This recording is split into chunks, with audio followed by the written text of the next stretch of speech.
All right, there we go. Good afternoon, Acting Chair Vollendroff, staff and guests. The libraries are open. Recording has begun.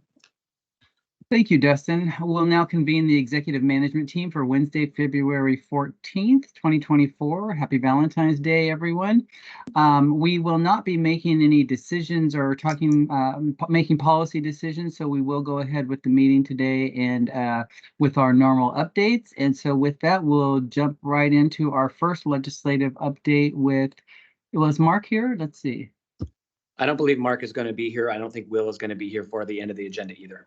Okay, so we'll go right to the second agenda item. And Becky, I hope you're prepared to go first today because we're going to start with licensing update from Becky. Well, good afternoon. I decided to put my headgear on so you guys didn't have to hear any of the background noise going on. So good afternoon. Happy Valentine's Day. Thank you. Acting Chair Vollendroff. So I'd just like to start just to begin my updates with sharing some good news regarding licensing staff.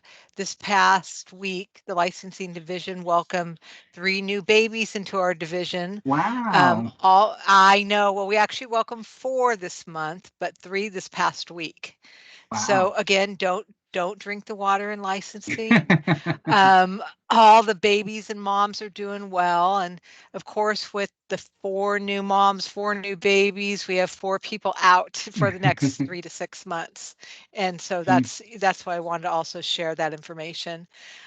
We prepared, we knew that the babies were coming soon. So all of the work has been shifted to other areas for other folks to cover. Also with also share with the news of early spring. We also started receiving special occasion applications early. It's the earliest we've ever received so many all at once. And so last week alone, we received 127 special occasion applications, which is that's quite a bit for this time of year. So again, it's a good thing. I mean, the economy is picking up, that people want to have events, and so that's definitely a good thing. How far in advance do people have to put in those special request licenses, Becky? Well, they're required to put in 45 days, but we've had them at 15 days. And the reason for that is that 20 days, we have to give local authority notice, and they need 20 days in order to respond. But some folks are able to get their locals to approve the application right away. And so those move quicker that way. Oh, thank you. You're welcome. And then also, I just wanted to mention a couple of, you've been hearing a lot about the timeframes for how long it takes to issue a liquor license. And so I just wanted to put a little information around that, because that last quarter we received 479 new retail liquor applications and then 60 new non-retail applications. And remember, non-retail are folks like wineries, breweries, and then for retail, it could be anywhere from a grocery store to a beer, wine, spirits restaurant, beers, taverns, all of that. And then the average processing time last quarter was 56 days for retail and 68.5 for non-retail. And so I asked staff, because I was curious, like, what's the top 3 holdups? Like, what are the reasons that it takes? Because 58 days might not seem like a long time, but I know to the applicants that are wanting to get their business, it is a long time for them. But the holdups continue to be on about remodeling their business. Building permits is a huge one as well. That closing documents in order to close the sale of their building or get into a building. City and county health department, they're permitting as well. So it's not just licensing, right? It's a number of different things that they're required to do before getting a license issued. And then for non-retail, so that includes all of those things as well as TTB. So, that TTB can be a holdup, even though we ask folks to get TTB permission prior to filing an application. And also any type of final inspection briefings sometimes can take a longer time, because we do request that enforcement go out to any new licenses that are issued. Great. Well, thank you for that. Welcome. And then for S&P, I just also, because we have two big projects going on, we always have the work that we do in licensing, but we're also doing both social equity and S&P, the systems modernization work. And for licensing staff, that they're busy working on reviewing the process flows to make sure that they align with the needs to complete the work. That we have about 15 process flows, which incorporates a lot of user stories. We're currently working on 25 process flows, and that includes 265 user stories. The licensing managers, we're trying to figure out how to make that happen in a quicker fashion, right? That we don't want to tie down what needs to be happening, but we also need to review the process. And so we have I've made some changes with that, so it just doesn't sit on one manager or one or my deputy director. It sits with all of the managers now, and so we're hoping that that will quicken things up. We've changed the time frames from 4 days to review to 2 days to review. And with that, we have, thank you, Tony and Finance, have approved some overtime for staff that are doing and reviewing those stories. And that again is so it's not just S&P, but it's also, they also have their everyday work that they're working on. And so the people that can or are eligible for overtime, we want to make sure that getting time provided to them so they can do some of their regular work with getting folks licenses issued too. So I'm happy that we've made some changes. I'm hoping that we'll see that go a little quicker for both our contractor, but also for the staff as well. That's great. And then for social equity license update. So I just want to that all applicants have done their initial interviews. And so the last one was completed on 2/6. And so remember, we had one person outstanding there that hadn't had their interview, and now they have. Okay. Yeah, that it's actually really good. 22 applicants have submitted either partial or complete documents, which is an increase of 5 from the last board meeting on the 31st.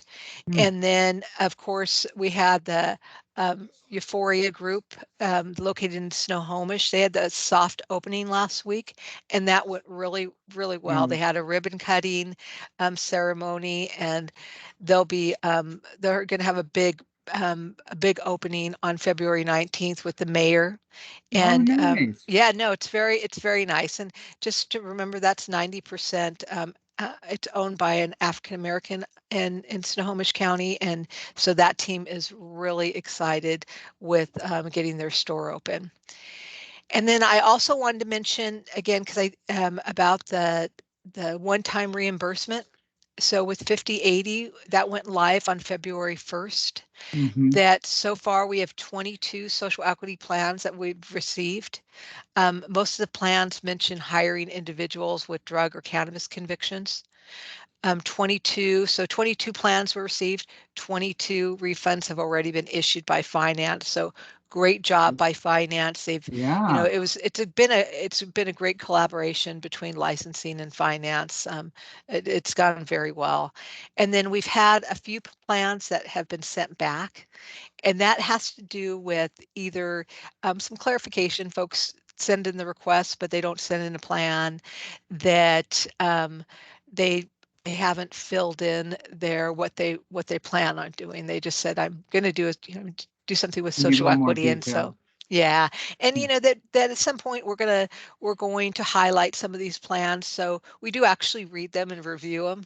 And I think that's good for folks to keep in mind as well. Yeah. Would it be permissible, Becky, to see a sample of one that's come through? I mean, you said you're going to highlight them at some point, but I'd love to just get a look at one if I could. Absolutely. Yeah, and I'm sure other board members wouldn't mind seeing that as well. Yeah, no, I think it's a great, and we're excited about the social equity plans, even though we have thousands of licensees that are eligible. Right now, it's a small start, but it's a start. Yeah, And great. then Thank you. one last thing is that for DIAs, as you remember when we gave the update, we asked for input from the community. We haven't received any input from the community as of yet. And I'm not sure if there was a lot going on in the board meeting, and that day, so I'm not sure folks just have it just fell off their radar, but they'll get another chance, that during rulemaking as well. But we were hoping to receive something from the community, and we just haven't as of yet. Okay. So with that, that's all I have from licensing. Do you have any other questions, Jim? I do not. Thank you very much. Thank you. All right. Have a good day. Thanks, you too. All right. We'll go right to Brian Smith with communications update. Good afternoon, Board Hi, Member Brian. Volendroff. Yeah. So just briefly, congratulations first to Becky. A lot of good news coming out of that, Becky. It's good to hear that. Okay, so on the media, we're seeing the standard sort of things that we generally hear about around the state. I'm still doing a lot of conversations with reporters about the events on Capitol Hill, and as the board is well aware, and the actions there. A lot of explanations about what this rulemaking means, and the timing of it. I received several calls today about the board action and the postponement of the discussion about the petitions. So just so you know, there are people that are following it, they're trying to understand it, and we're explaining that, and everyone's good there, but they're still coming in.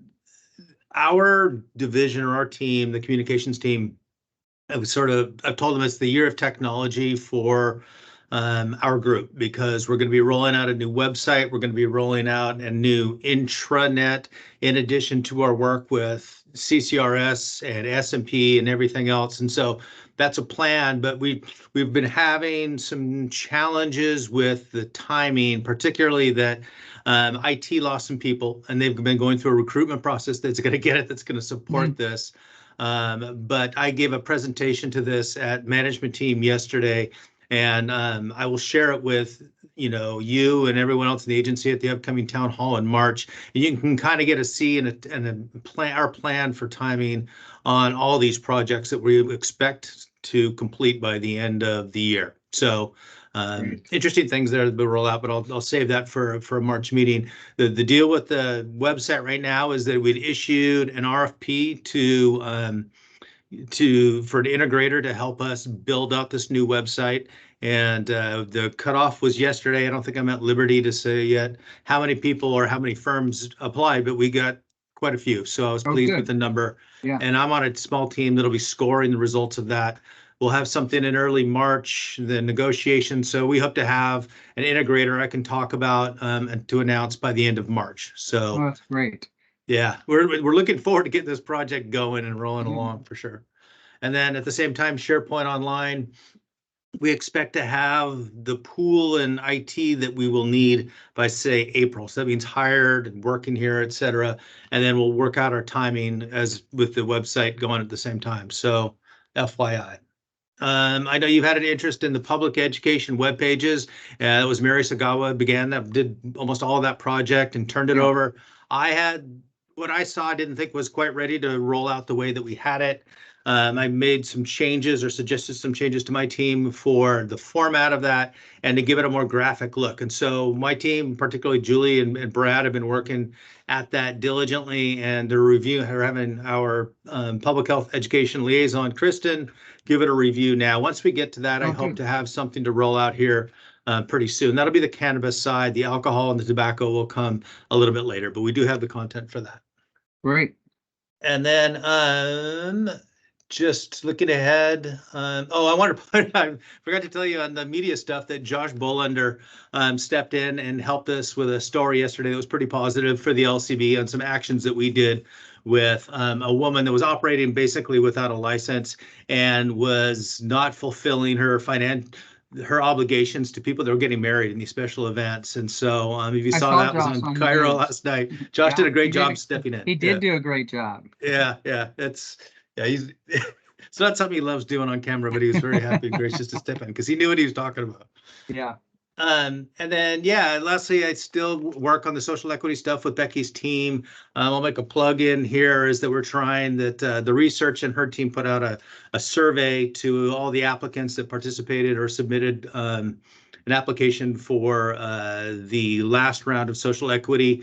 If they see this or hear this, we want them to fill out that survey so that they know what's effective way of being able to communicate with, how we're going to go forward on 5080, and their input will be important. So if that gets out there, and we can bump that up a little bit, I just wanted to plug that. Great. So that's the highlights that I think is appropriate for this discussion, Jim. But if there's any questions, be happy to answer them. I think I'm good. Thank you for the update. All right, thank you. All right, have a good one. You too. All right, Justin's here. So Justin, we'll go right to you with a policy update. All right, I'll piggyback off Brian. So thanks for plugging that. We're trying to brainstorm on the survey how to get more responses. We're at a 6% response rate right now, so pretty low. So for folks listening, definitely try to help us out by engaging in that survey response. We'd really appreciate it. I thought I would try to do a couple things because there's a couple points of interest legislatively. I know I'm not going to be able to fill Mark's shoes, but just a couple highlights of what passed yesterday. Oh, great. Or the last 2 days that, kind of coming into the final hours of the first House of Origin cutoff, the Cannabis Lab accreditation bill that shifts it from ecology over to Department of Agriculture passed yesterday. So that's some positive movement in that area. The emergency liquor permits passed. The Cannabis Commission, which has been trying to move the last several years, passed out of the House of Origin pretty overwhelmingly. So, and then we've also have the liquor biometric age verification. There's been some changes with the striking amendment, so we have to look at that a little bit more closely because it just passed yesterday. But there's going to be some focus around consumer protection and the AG's office doing some of the enforcement from, I believe, the company side of things on biometrics. Okay. So we'll look at that a little bit more closely as it goes through. I won't recover the rules. I know you've been getting the updates the last couple of days on rules, but I'm happy to answer any questions on that. Happy to report on the tribal front. We've had a couple negotiations that have been kind of taking quite a long time, and we kind of got over the hump on a couple of issues. So we're really excited that we're getting near the finish line on two that have been kind of outstanding. So really pleased with the working relationship Marla's developed and working with the tribes on that. And that's hopefully we'll have a finalized update on at the next EMT for you, but we're really pleased with the progress that's being made in that area. Also on the tribal front, we're going to be trying to consolidate internal accessibility to the compacts and MOAs, so staff have access to both in one place, because previously we had compacts in one area, MOAs in another area, and we're still trying to consolidate some of that. So we're going to be trying to get it in an easier to access space for staff, and I've been working with enforcement on that, as they really need to be able to have that access in the field, because all the regions have to look at different ones, and so that accessibility is pretty important for them. Yeah. On the research front, we already talked a little bit about the survey. We did enter into a contract for getting some assistance around the social equity legislation that passed, determining thresholds, and so it's a short contract project, and we should have the final deliverables by March 31st. The meet and greet was yesterday, and talking to Sarah, she has a lot of confidence that these folks are really confident in being able to deliver what we're looking for. So that's really positive news for us. And then on the... Can I ask a quick question about the research? Yeah. So any update on the hiring process or interview process for filling out that team? Yeah, I was just going to cover that next. So yeah, we've recruited both positions. We've got the screening done, the initial screening for both positions, and we're in the process of setting up interviews. And so we'll be interviewing the research specialist first, and then we'll follow that with the management analyst position. And so the research position, we've secured time already for interviews, so everything is moving forward on both of those recruitments, and we have some strong candidates, so it's really nice to see. And I think we're going to have some successful recruitment out of both pools. That's great. We are meeting. We've had some discussions already, and we're meeting to get a better deep dive into the data with enforcement education for the analysis and the assessments on the locations, particularly around the conduct issues. We're going to be going back pretty far, so it's going to be a pretty robust data set. And then we're also going to have to build in some other type of variables that aren't naturally extracted out of the data. And so it's going to take a little bit of time to be able to do that full assessment, but we'll give you all regular updates as that's progressing. We've got a meeting to detail all of the field points that we want to be able to, and the field meaning a field within the technology system that data is entered. And so trying to get what data points out of the system, and then how are we going to look at the evaluations on that. And Sarah's presented a couple different ideas. And of course, I've got some thoughts based on doing previous analysis of that type of data. So we should have even an update, hopefully. And we can come to caucus and give you those updates. So this doesn't have to be just an EMT, but that way it can be really transparent about what we're doing, what we're seeing.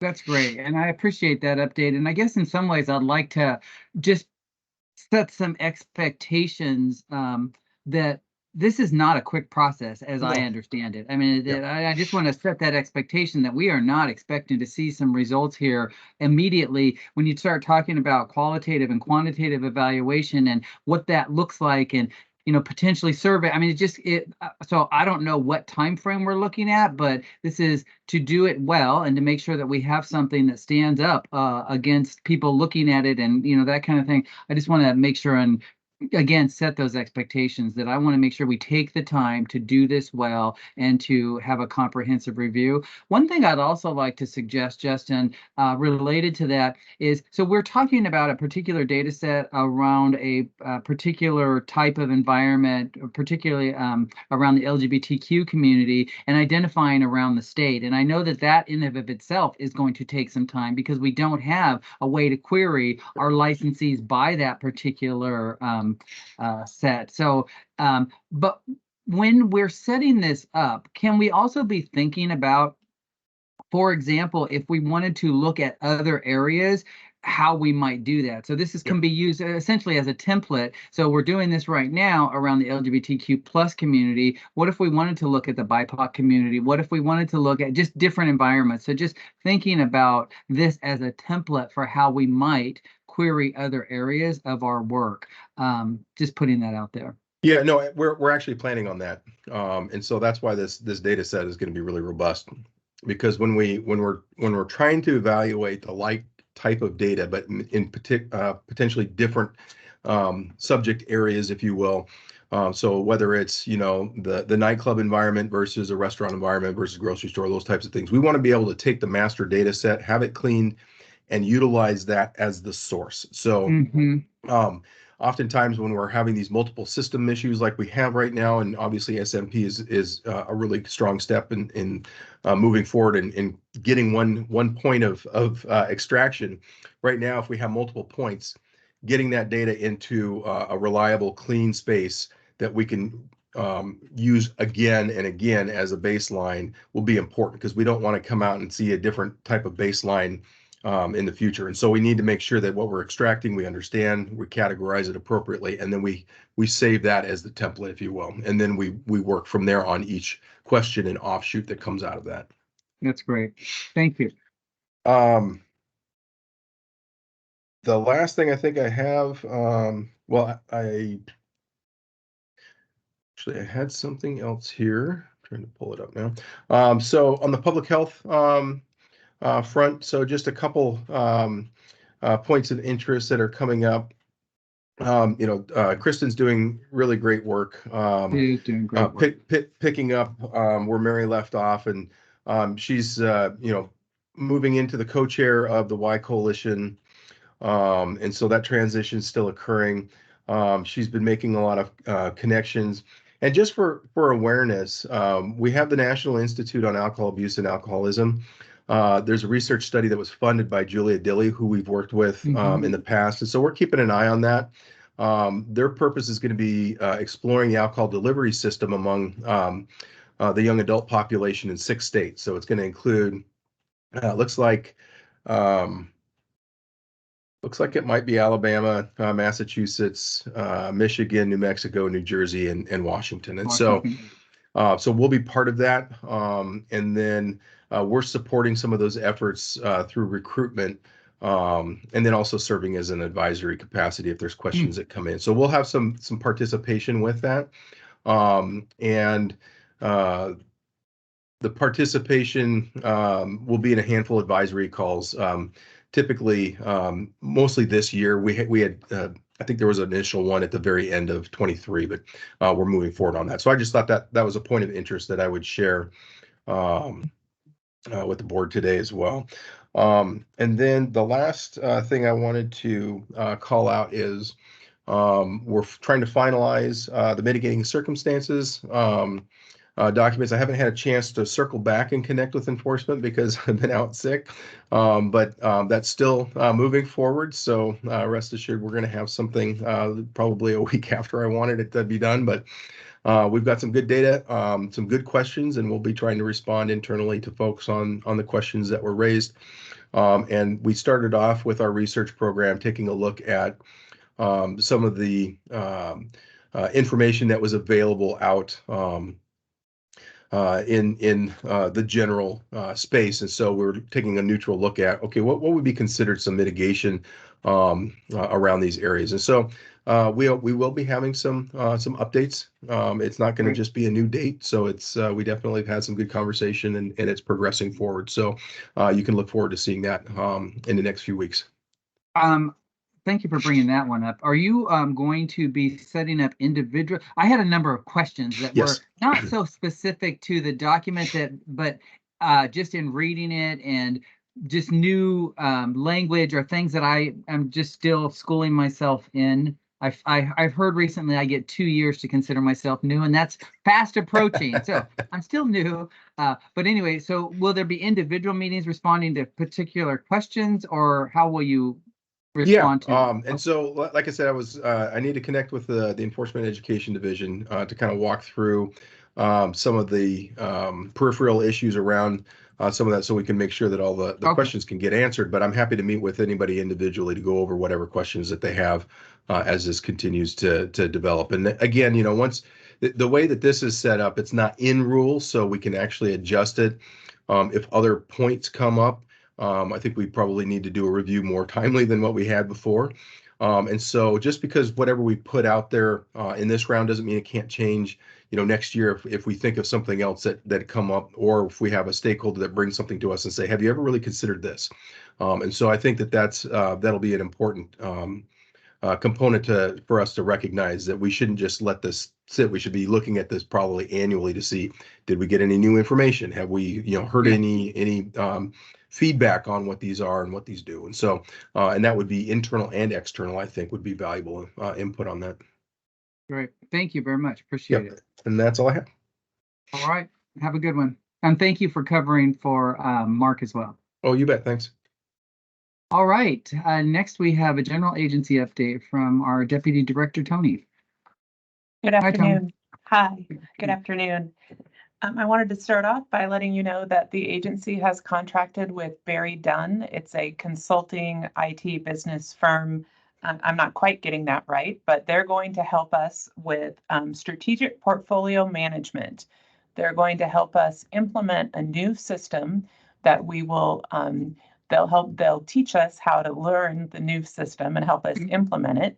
And it will help us prioritize projects at the agency level. It'll help us determine how much resources we need for particular projects and what's coming up on the horizon, how we can time these better, and it will give us a better decision-making model. And so the model will be used consistently as we go forward. So, so we're not surprised by timing of resource needs or by timing of projects, so that we can be a little bit more, we can have an eye towards the future and put everything under the same system and then go through that same decision making project for everything. And Great. so I'm really excited to have a model and learn how to use that model. We just signed the contract with them recently. And although this comes from the director's office, Rachel has agreed to be the executive sponsor of this. So there's one driving force. She's Thank very you, Rachel. Yeah, she's very interested in it. Very interested in it. And we have just recently hired Mallory Hayes to be our strategic performance analyst, and she works under Jessica Dang. Oh, great. And so Jessica and Mallory can also help with this strategic portfolio management. Jessica's already working with Rachel on the charter, so we can get going and make sure that we formulate that project and that group correctly from the beginning. So I'm excited for that. Yes, we're in good hands with Rachel and Jessica. Yes, absolutely. And Mallory starts on the 26th of this month, and she has a great background, great experience, and I'm sure she'll be an asset to us. Great.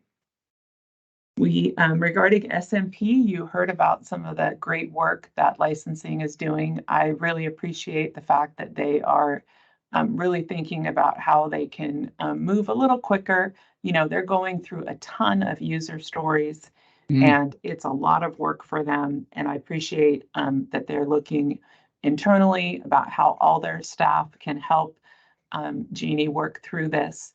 And I think that that's going to help us do better with the schedule. The schedule is very complicated, and we're not moving ahead as quickly as I would like, but it's not because of anything that that one person or one team is doing. It's because it's very complex, and we haven't figured out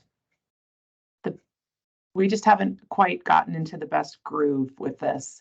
We have a lot of practices that we've implemented, but we need to refine them a little bit more to make sure we don't have so much back and forth. Today we had a good meeting where we talked about the fact that we have a lot of back and forth that is slowing us down a little bit. Yeah. And we talked about how we can minimize that back and forth. In the old days, people would sit in a conference room and hash through something. We don't do that anymore, but we could do it if we do it in an organized fashion. Right. And so if we know ahead of time, we're going to need these specialists from licensing on Wednesday, 2 weeks from now, then we could do that. We just need to be organized and plan for it. So our partners with Accenture are willing to do that. And so that's a possibility in the future to see if we can hammer through some more user stories. One of the other things that complicates it and that has complicated our schedule is our work with Department of Revenue. As we know, a lot of the initial applications come through Department of Revenue. Right. And so we have to work with the BLS system, and they are updating their system while we're also updating our system. And so we have to do testing on both systems, and we have to time the user testing so that we can test our system, and then we can help them test their system, and we can test the interaction essentially. Of course, I simplify this because I'm not an IT person, but we've had to work out the schedule with them and figure out how we can make this work for our partners as well. So I'm hoping to get some good news later today. They had a long meeting this morning where they were asked to work on some of the hiccups in our schedule, and I'm hoping to hear back from the project managers later today. So we're doing the daily work. We're doing good work every day. I know their team is and our team is, but regarding looking down the road and seeing if we can get this all done by that October date, that is what I'm worried about because there's so many moving pieces. So I will have a better update next month on that. Regarding another topic is something that Samina and Missy from our public records unit have been working on for quite some time, but it has come up again because of SMP, is retention schedules. So we have the opportunity to amend our retention schedules as an agency if we choose to. We can file them with the Secretary of State, and they can review our request, and we can amend those. That has been something that Samina has known that she needs to look at since she started here in her new position a few months ago. It could be 6 by now, I'm not sure. But that has, we are somewhat accelerating that process because of SMP. Because what we're looking at SMP is we're making sure that we don't move data over, that we don't need to move records and data over to the new system that we don't need to move over. Yeah. Because unfortunately, this agency has retained more than it needed to over the years. And so we need to look at that with a critical eye. And then part of that is looking at, hey, are we retaining things, our retention schedules as tight as they could be, or are they in the best interest of the business? What should we have some more specific retention schedules for specific documents? And just clarifying those. So it's a little bit painful right now to go through that, but as Glenda told me that just this morning, this is part of modernizing our business. Yes. And this ties in with what Dustin said. This is part of having one place where we keep our information and have our data. And so this is part of having a modern, improved business, a way to do business. So we will work through that.